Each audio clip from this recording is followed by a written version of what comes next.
Hi and welcome to episode 44 of the This is Reportage podcast. My name is Alan Law, I'm the founder of This is Reportage and This is Reportage family, and I'm a photographer too.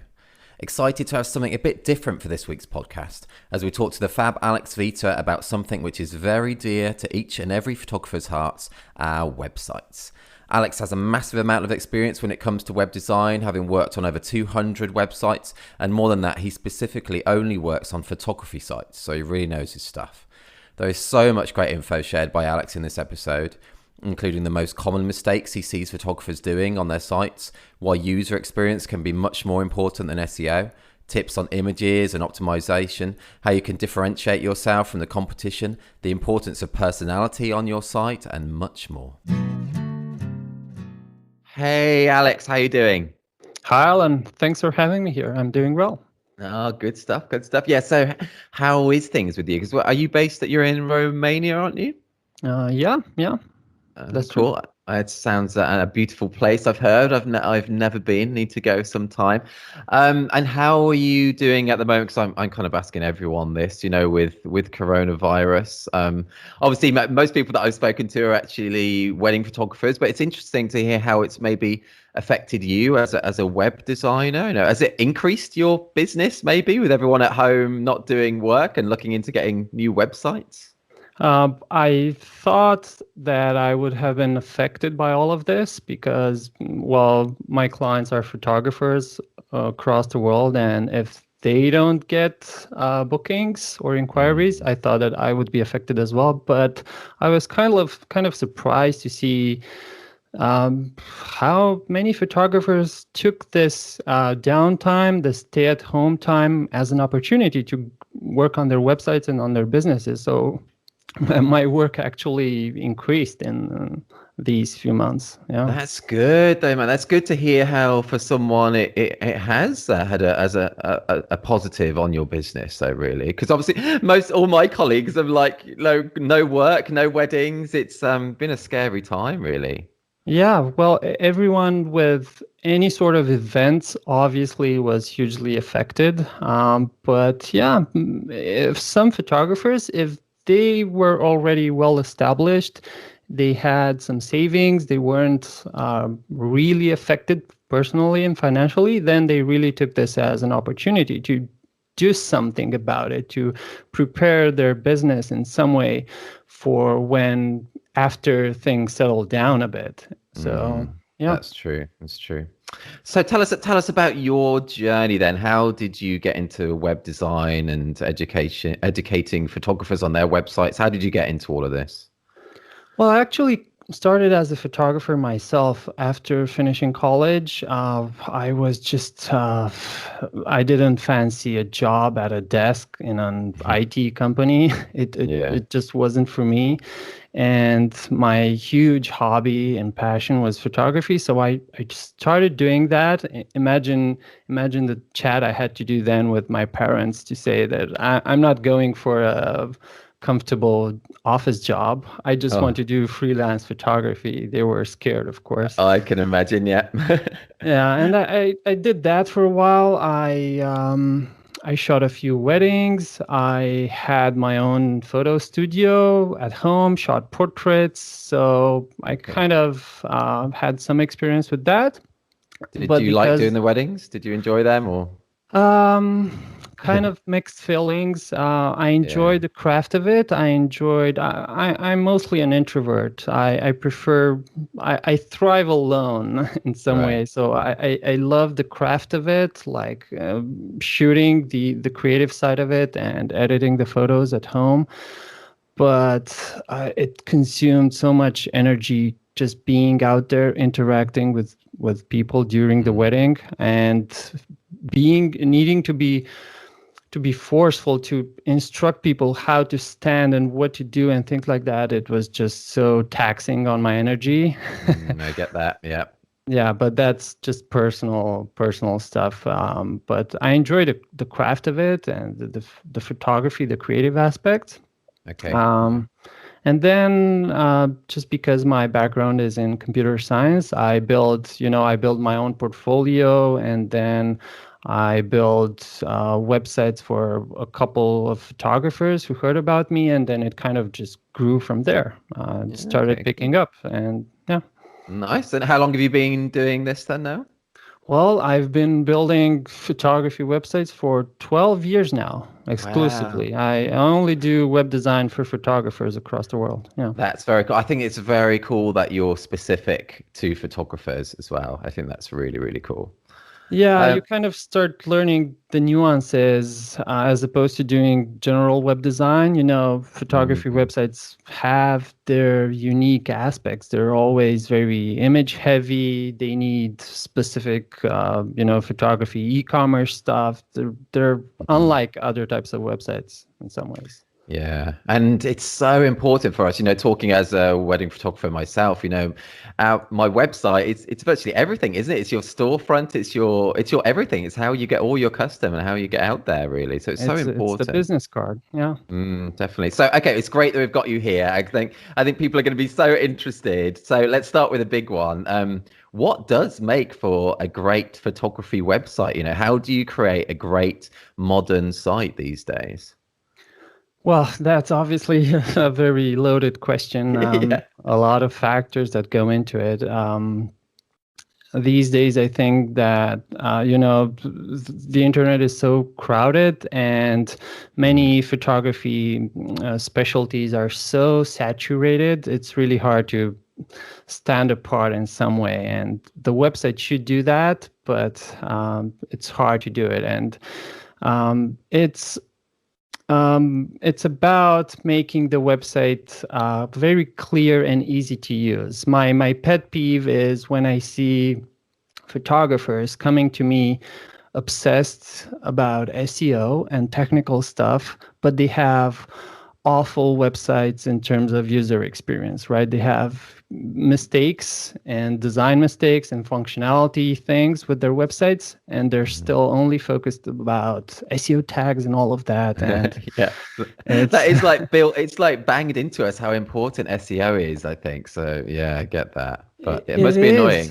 Yeah, it is, and I totally get the obsession with SEO because it's a measurable thing. It's easier in some ways to focus on SEO because it's a numbers game. You can see your traffic increase, and everyone thinks, okay, traffic is everything. That leads to income and inquiries and all of that. Mhm. But what you don't see is how much of that traffic lands on your website, and then they don't like what they're seeing, they don't trust you, or they cannot find the information quickly, and all of that user experience stuff. And Mhm.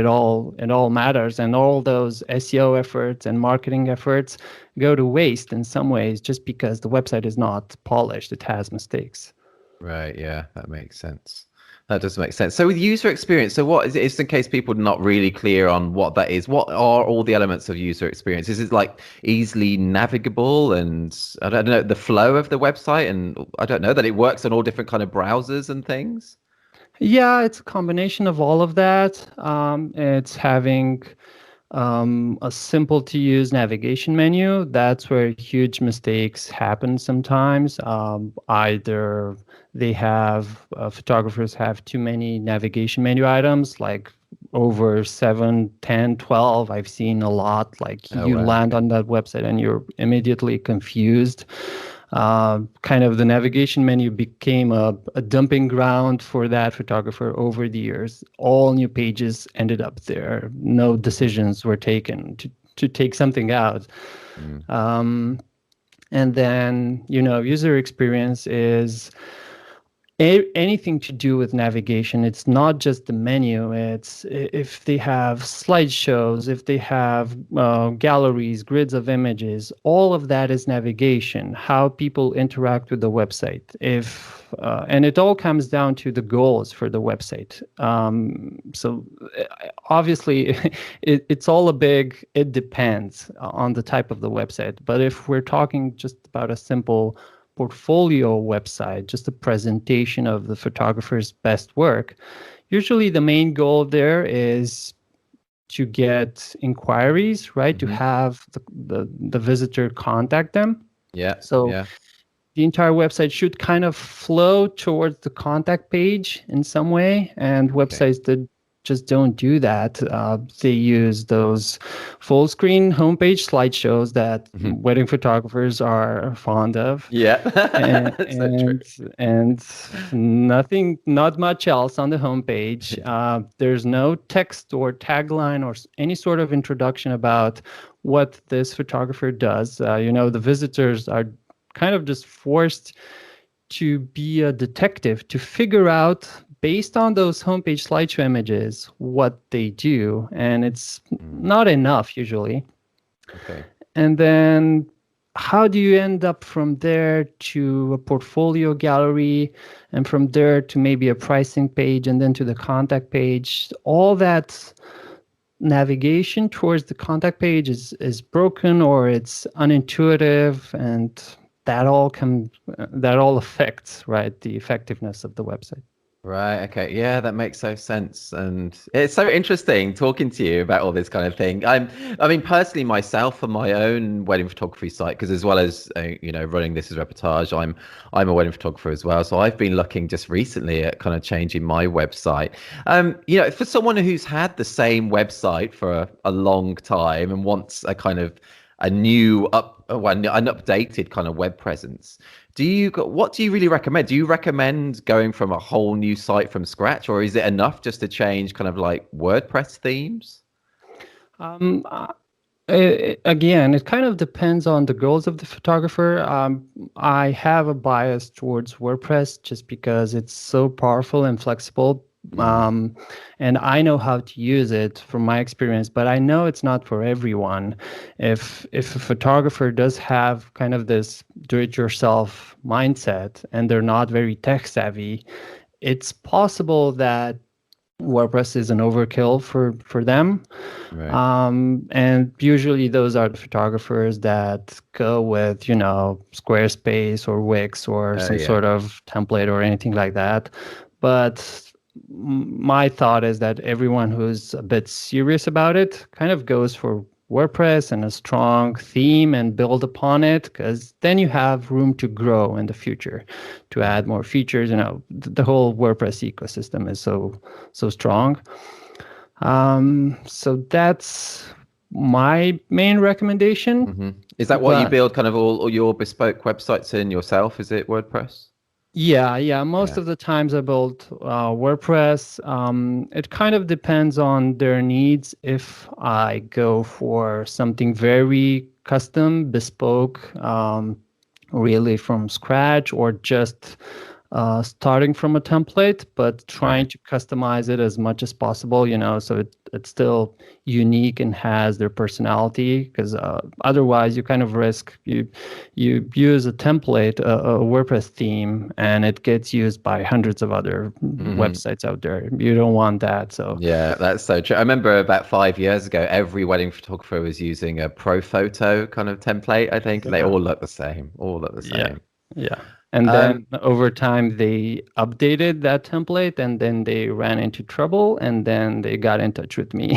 all right, I got, yeah. I got so many emails about issues with pro photo themes, and they wanted to switch because they got bored of it. Okay. Yeah, And it how happened. is it, for photographers maybe who, I think a lot of photographers maybe they get a website built or they do it themselves in WordPress and then they've never really ever changed themes. How easy is it to change themes? Does it cause lots of issues when you do, or is it quite easy?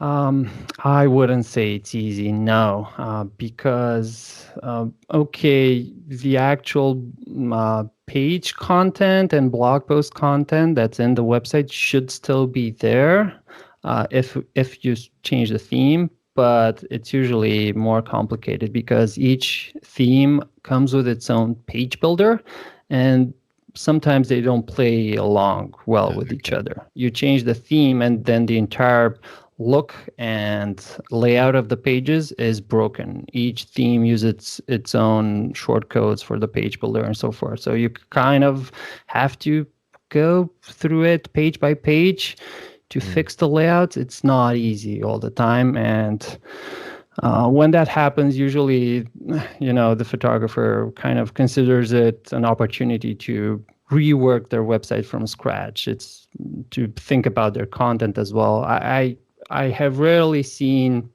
just a change of theme alone without working on the content itself as well. Right.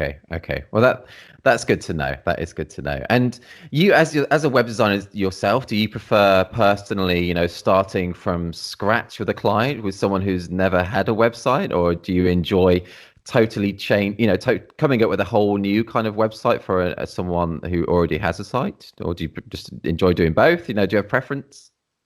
Um, I don't have a preference. I usually try not to have a preference because the decision needs to be taken based on their needs.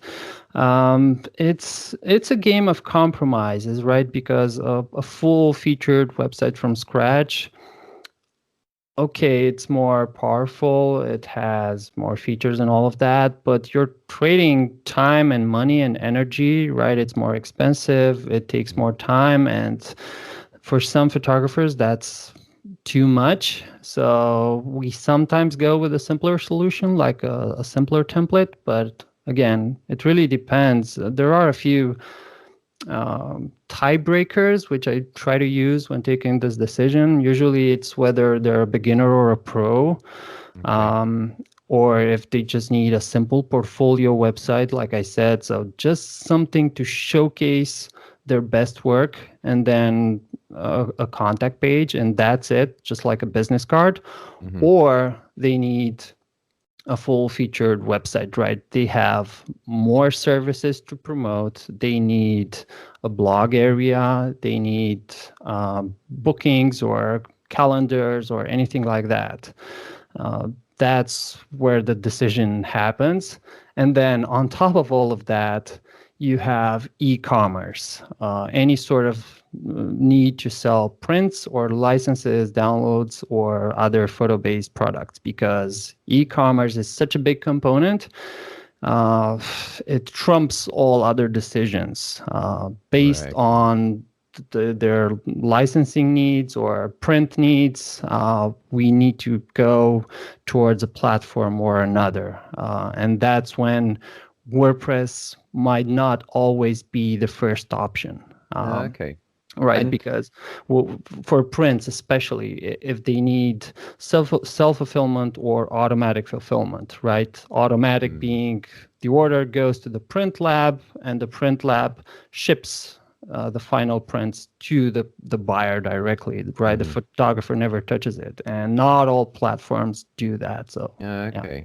Well, that's cool. And I guess then you must work with people of all different kind of technical ability as well. So people, some photographers have no idea about the technical sides of websites, and other photographers are more aware. I guess you work with all different types of clients in that way.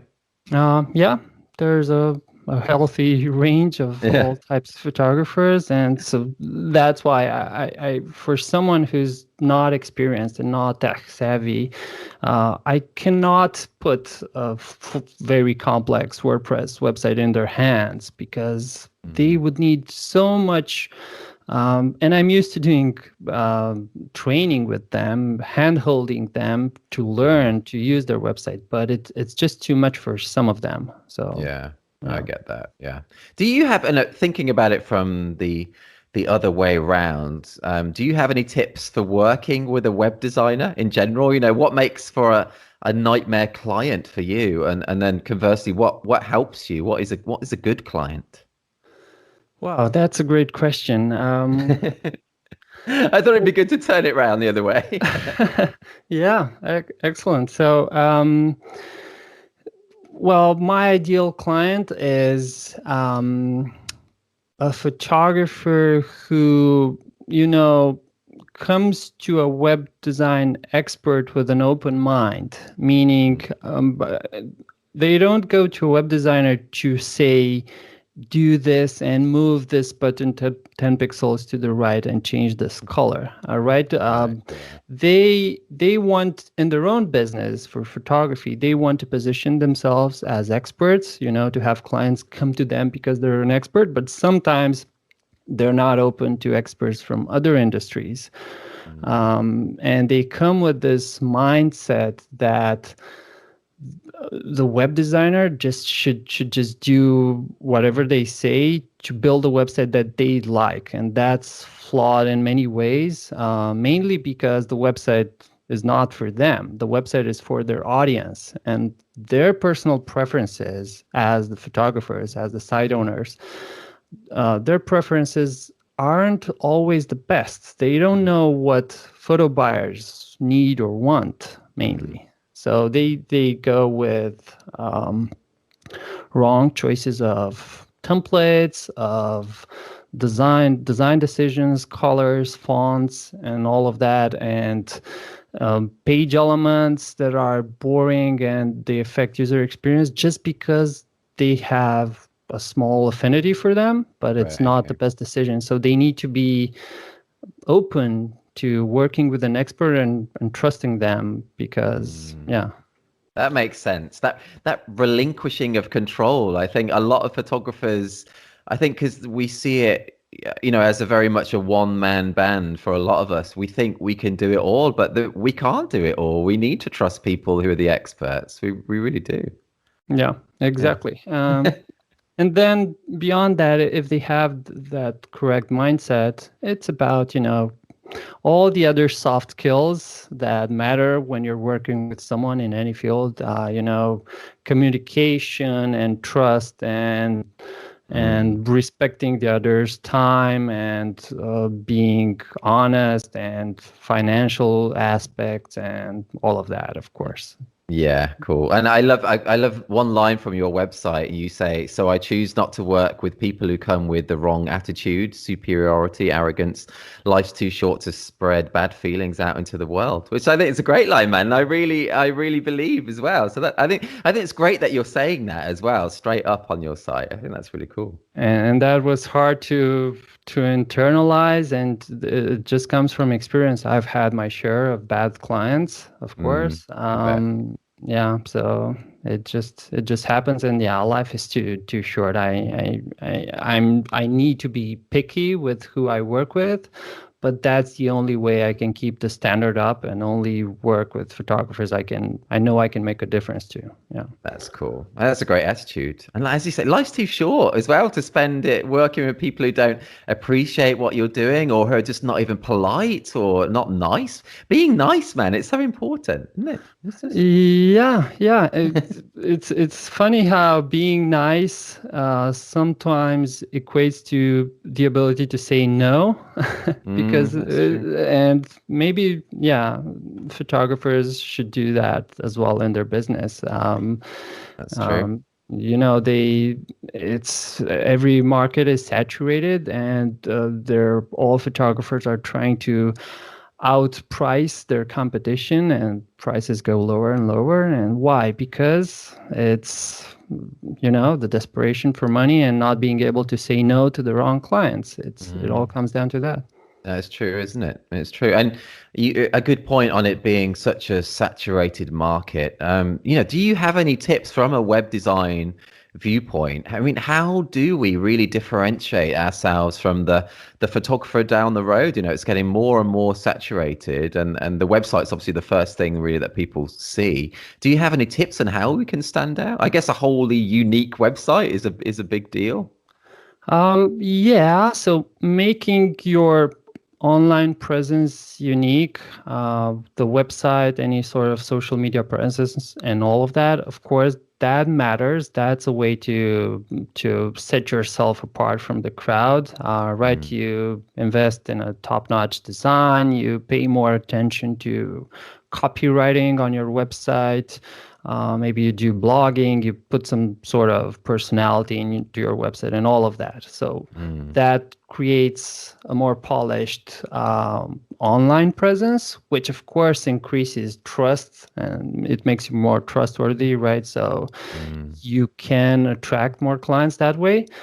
But maybe the bigger problem for most photographers is that they're just not specialized in sort of a narrow niche, a narrow specialty from the start. So their Right. website is too generic. Their photos are too generic.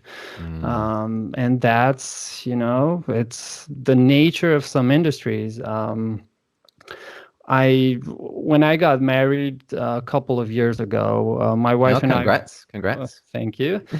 My wife and I, because I had some sort of photography background, we went for some very good photographers in our city here, and Oh, cool. kind of. Who are they? I might know them. I might know. I don't know. I don't think so. They're called Ostafi, Oh, okay. Ostafi. Yeah. Anyway, but they were above average in terms of price. They had amazing photos. But when we got the photos after the wedding and we showed them to family and friends, every single time those people would ask, how much did they cost? It was the question on everyone's lips, which Okay. just shows how commoditized the wedding photography business is in some parts of the world, That's maybe. true. Yeah. So if it's just a race against against other photographers just solely on price, where is that heading, right? It's so true. It's just a bad way to spend your time working on your business and positioning. I just see that in my bones. I see it as the solution to all of that, to try to be unique in some ways, right? If you're only if you're doing generic wedding photography, why not specialize in a subset of your clients that you've enjoyed working with in the past, like only shooting, I don't know, only shooting gay couples, or only shooting wedding photos in A documentary style, like reportage. Yeah. documentary Yeah. style. I knew a photographer. They only shot like cinematic black and white photos Yeah. for Cool. weddings, or It's so there- true, isn't it? Because you put yourself in your own niche then, and then you can almost charge what you want. If no one else is doing it, then you. exactly. Exactly. You've said it perfectly. You create a small niche for yourself, and in that small niche, you're the expert. They come to you because you're top of mind for them. There's a website I really like. It's a photographer from the UK, actually. She's called Anna Pumer. Oh AnnaPumerPhotography.com. yes, yeah, yeah, and she does And kick-ass photographers as well. I yeah, know. super Yeah. fun weddings. And if you check out her website, it's just so colorful and playful. And if you're a bride looking for that sort of photography, of course you immediately trust her, right? That's cool. Yeah, yeah, I know her. I spoke to her for a little video I did for members. That's funny you mention her actually. That's cool. Yeah. I use that website example often just because she's a great, super fun weddings. It's a way to stand out, right? She isn't targeting a specific market, vertical or horizontal. She's just super fun weddings. That's her spiel. That's her thing, and it That's works. cool. Yeah, definitely. And she has it on her site. And then you mentioned it earlier as well, was a personality, the important how important do you think personality is on a website, It is very important, especially in photography specialties where you sell services and not products, and where you interact with people one to one, usually, right? So then all those soft skills, again, communication and trust, it comes down to that. So if your website doesn't convey that personality, then they never end up on that contact form to ask for a booking.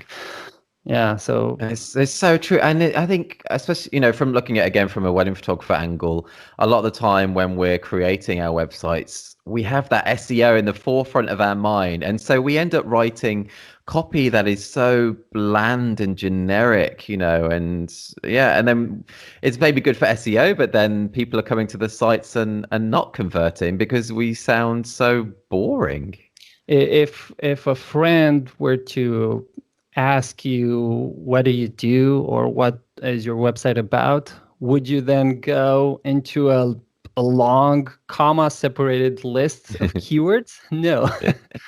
That's it's true. it's using natural language, including in the SEO tags. I mean, everyone's obsessed about the SEO title and the meta description as if they're the holy grail of SEO, and of course they matter. But sometimes photographers forget that the main purpose for those two tags is that they get seen in Google search results, and they need to sound um, attractive and friendly so people click on your website. You need to attract people to click on your website, not just make a dump list of keywords in there. That's not how it works. That's so true. Yeah, it's like a little mini call to action, really, isn't it, as well? Exactly. And so writing those calls to action, it's a skill. It's a business skill. It's copywriting. It's not something, photographers spend a lot of time on technique and gear, but not on the business skills sometimes. So I think you're so right. I think, and I'm guilty of it as well. I don't think I have enough personality in my personal wedding photography site. So my background is, I didn't tell you before I started being a wedding photographer, I worked for an SEO agency actually as a link builder. So I was just building links all day, really. So I have some SEO knowledge, but I think that's why my site then is not very personality driven, and I need to change that. I really do.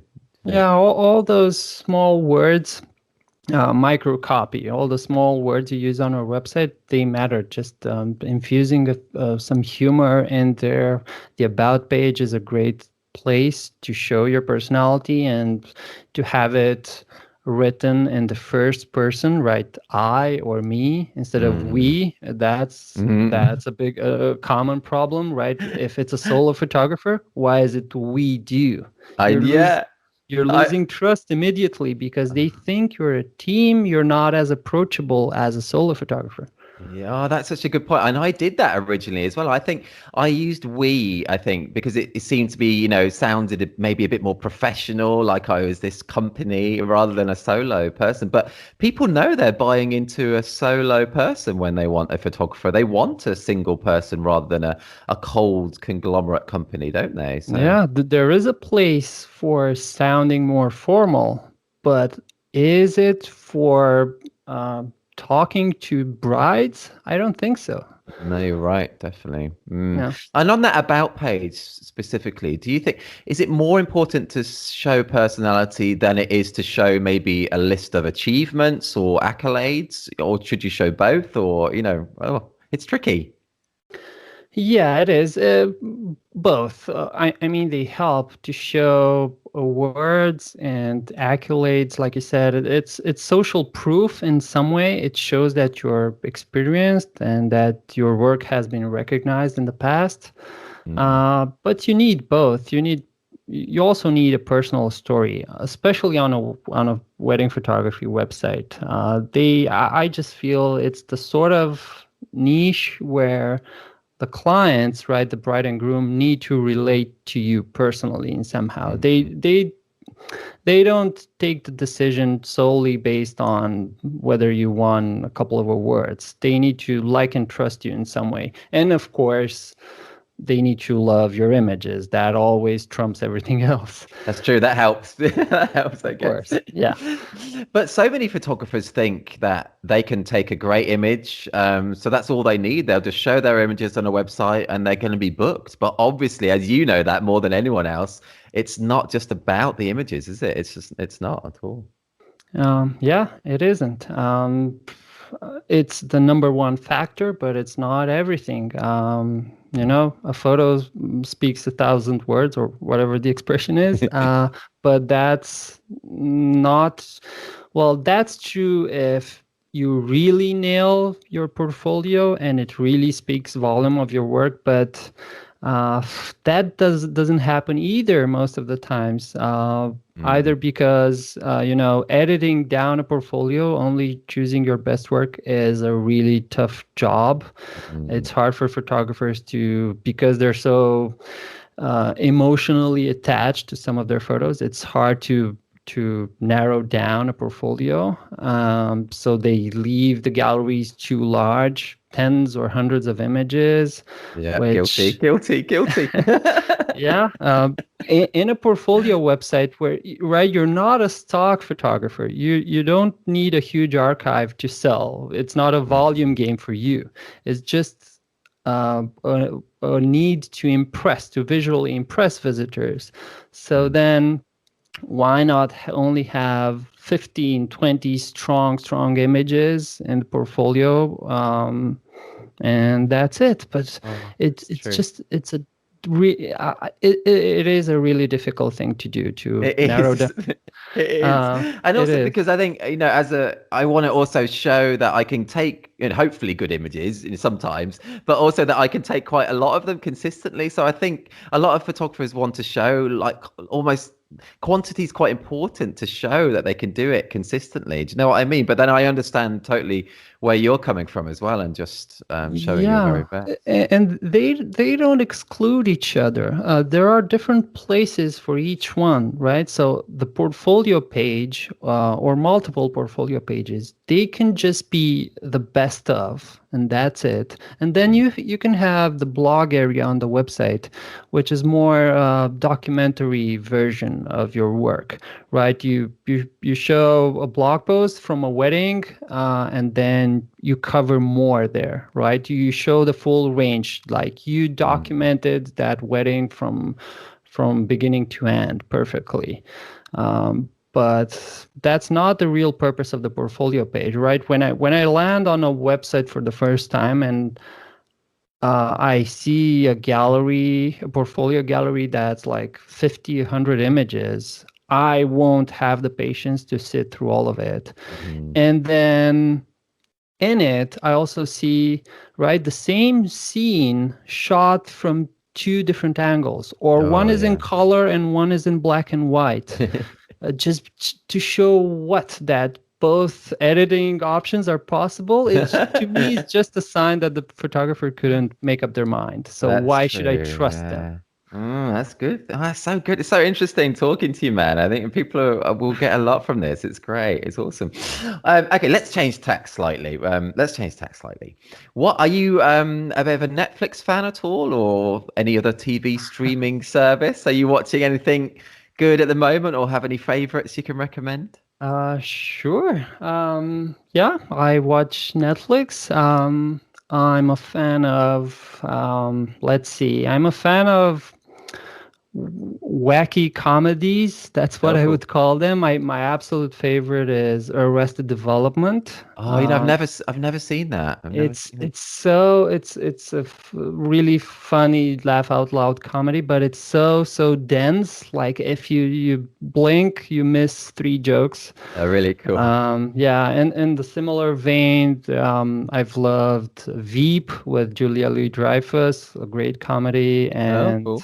It's Always Sunny in Philadelphia, another show I I've like. seen a few episodes of that. I like that. That is strange humor. Darker, stranger humor, yeah. Curb Your Enthusiasm with Larry David. I'm into that sort of comedy. I've never seen that as well. These are things I've heard of. I've never seen them. I need to get on that. Curb Your Enthusiasm is from Larry David, which is the co-creator of Seinfeld. Which I've never seen as well. Never seen that. Okay. It's bad, isn't it? Yeah.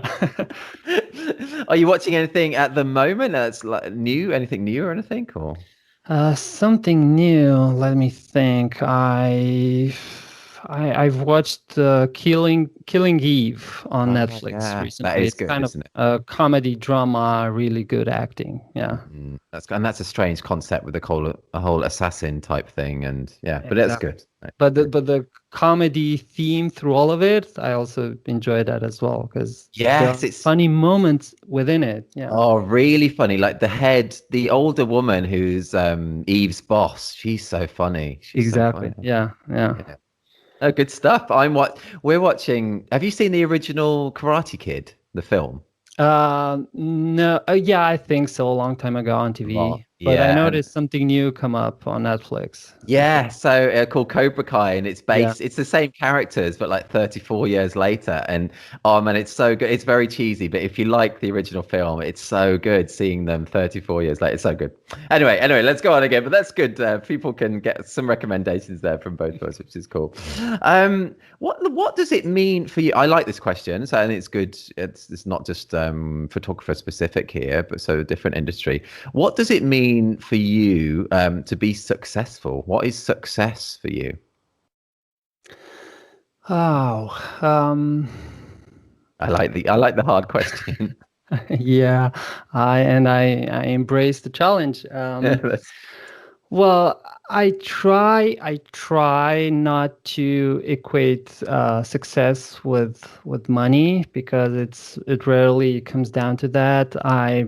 Might have all the money in the world, but if I'm unhappy or I'm in a toxic relationship and all sorts of stuff, I wouldn't be happy, right? So success then comes down to doing what you love and feeling you're good about it and just any sort of progress, whatever you wish to do. If I feel I'm making progress towards my goal, that makes me happy. I that's don't know cool. if I've answered it, but Yeah, I think that's a really good outlook on success and happiness in general. That's great, man. Really cool.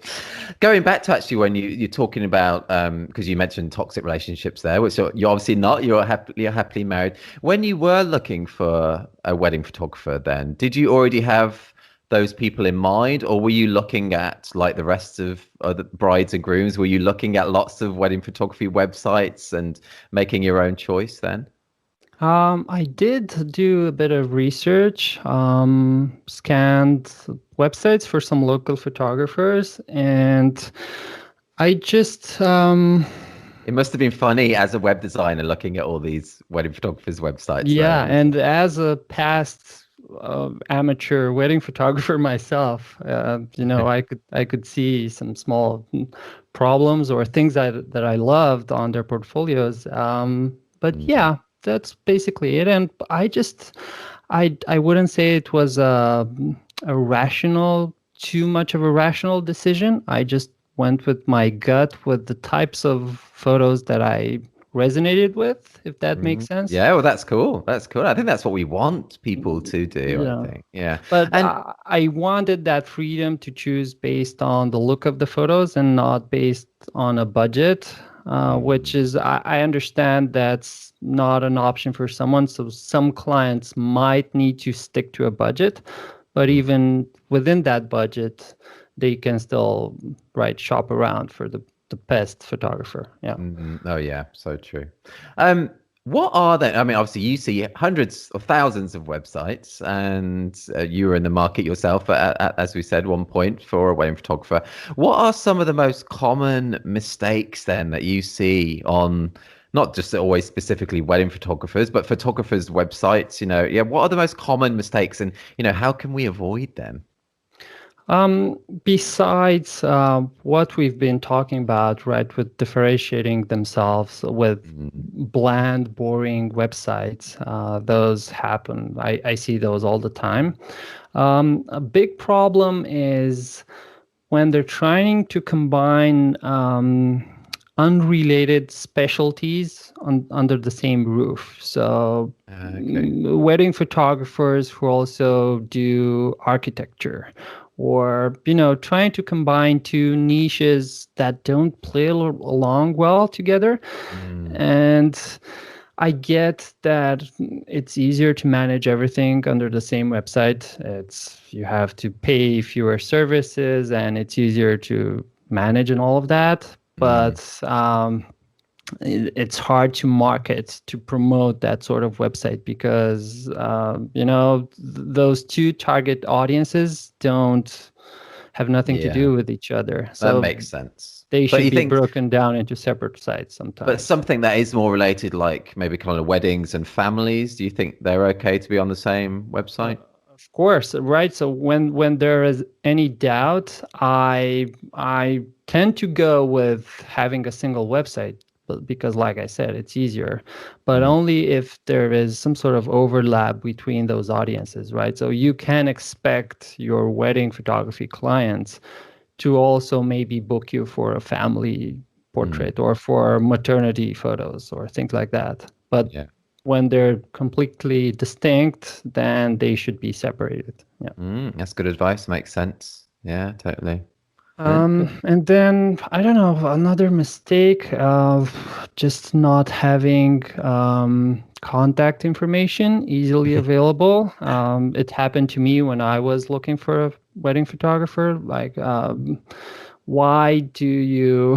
Why does the photographer make me work too much to find that contact information? right, yeah. Sometimes uh, it's not on the contact page. Sometimes they just have a simple form. Maybe I don't want to use the contact form. Maybe I want to send an email from my own Gmail account.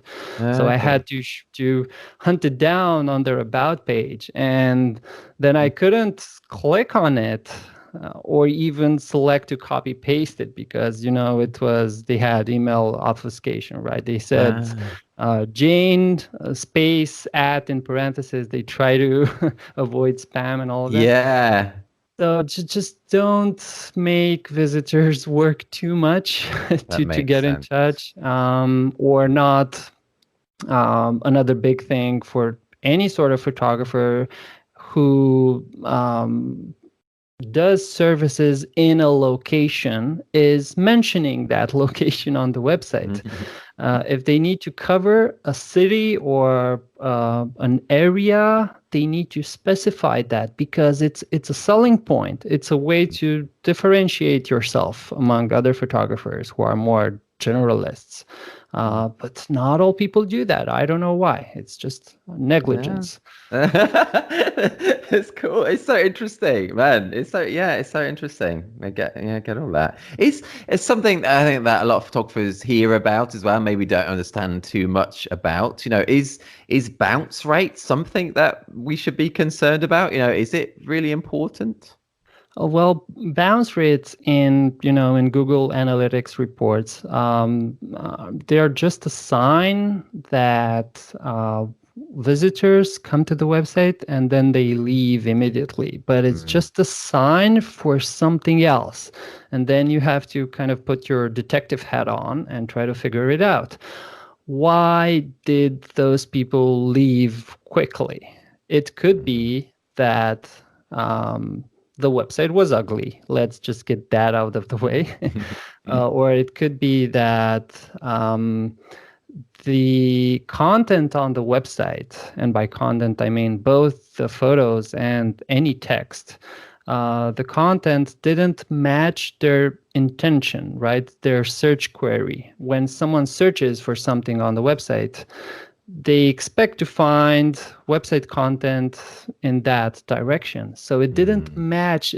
And that's where SEO stuff can go wrong because you're trying to rank for, these very competitive keywords, key phrases, but mm, they sometimes don't have anything to do with the actual content you have on your website. And then, of course, mm. bounce rates are higher because there's a mismatch.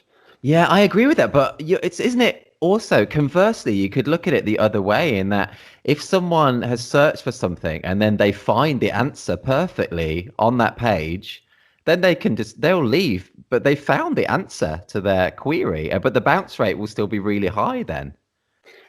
Yes and no, because it depends on the type of query, right? We're not talking Mm, about people Googling how tall is Brad Pitt, and that's you true. find that information and Mm, then you're on your way. We're talking about people looking for a photographer. So then any visit that doesn't end up with the contact form being used, or with them visiting the contact page or reading a blog post or anything like that, then it means it was a lost lead. It was lost traffic. Oh yeah. So it No, I depends on the totally goals of the agree. website. Yeah. Yeah, no, I totally agree. I totally agree with what you say. I just wonder how, if, because a lot of people say that a high bounce rate is kind of bad for SEO, but then I was just wondering, how does Google differentiate between, like, as I said, a website could have a high bounce rate, but really be answering that person's query really well. But then, as you're saying, it's not obviously good for a photography website. But how does Google differentiate? Do you know what I mean? In knowing what a specific bounce rate, if whether that's good for a website or bad for it, because as you say, that it can be two totally different things. Well, Google probably knows how to differentiate them. Of course, their algorithm is a black box. We don't know what Yeah. goes inside it, but it's not the only factor, right? There are hundreds of factors. So even if you have a website that has a higher bounce rate, which is bad, maybe you're doing other things right. Maybe you get links from other websites or sources, or other factors are good on your website, performance and mobile friendliness and all of that. So I mean, I understand your question. It's a really interesting one, and it makes me think of a question I actually got from a portrait photographer, and they were asking me whether to use keywords like portrait photography versus portrait photographer. Hmm. And because right, it's a valid question, Yeah. what keywords to use. And my answer was that when selling services, when you're selling yourself as the photographer, then use photographer keywords. That makes sense. Because, right, if you're just using photography everywhere, like, I don't know, portrait photography or business photography or pet or dog photography, Yeah. maybe you're attracting shallow traffic which just wants to view photos and then leave, and then you get That high makes bounce total rates. sense. Yeah, that makes sense. It comes back to the search intent, right? If they're Mm, looking for a photographer, then they would search that on Google, not photography, which is more generic, that's so right? true. Yeah, And and the opposite, right, photography, that applies to other specialties. Like if you do have stock photography, of course, use those types of keywords. It all comes down to the goals. it's so interesting, and you're so right. You're so right. It's so interesting, man. It's so funny because, yeah, I mean, I love what I'm doing now, but I did enjoy, I guess, what I did back in those days of a bit more in SEO, and it's fun talking about it again. So I'm really enjoying it. It's good, and I know people will be getting a lot from this. So thank you. This is great. This is really cool. Happy to help. Um, one thing, obviously photographers, we're so obsessed generally with images, obviously, because we're into photography. So what about image size in general on the web? Best practice, is it still as important as it was maybe 10 years ago to have small file sizes for our JPEGs and things? What's your input on image size? I think it's still important these days. 10 years ago, maybe, devices and network connections were very slow. So images needed to be low in file size. But these days, it's just that website performance seems like it's a strong SEO signal. It's a strong factor for Google as well. And it also ticks the user experience box as well, because when a website loads quickly on mobile, especially, it helps. Mm, And with photography websites, right, the big problem is images. They take up so much space, and photographers don't know what to do about it. It's such confusing anyway, and I get these vague emails asking about image sizes and DPI and all of that, which is a common misconception, right? For the web, DPI is not relevant. We're only talking about pixel dimensions on the web. We're not talking about printing photos. yeah. The web works in pixels. So, and there's also no golden rule that I can give you, because all the photos need to be sized depending on the template or the website, right? If you have, a page on your website that has photos 800 pixels wide, then you should make your photos that size and not more, or you could double that size to take retina screens into consideration, so the images look crisp on newer devices. But not more than that. You should never upload high resolution files to websites, because you're just asking for trouble, right? They can get stolen. That's true, isn't it? Yeah, yeah. And do you have any advice on, I just use Safer Web in Photoshop. I do. Do you have any advice on maybe any other kind of compression software or anything? Or Yeah, when using Photoshop, Safer Web is good, but the newer one, not the old legacy version. oh, okay. I think I still use the old legacy version, I think, actually. Yeah, I not a big difference, but I've seen a few better results from the newer version. Okay. And then, but that is all about compression, right? JPEG compression, the quality. But there are more decisions that go into that. Number one is pixel dimensions, like I said. So at what dimensions are you exporting that photo? And then, okay, you chose the correct file type, which is JPEG in this case, most of the times for photography.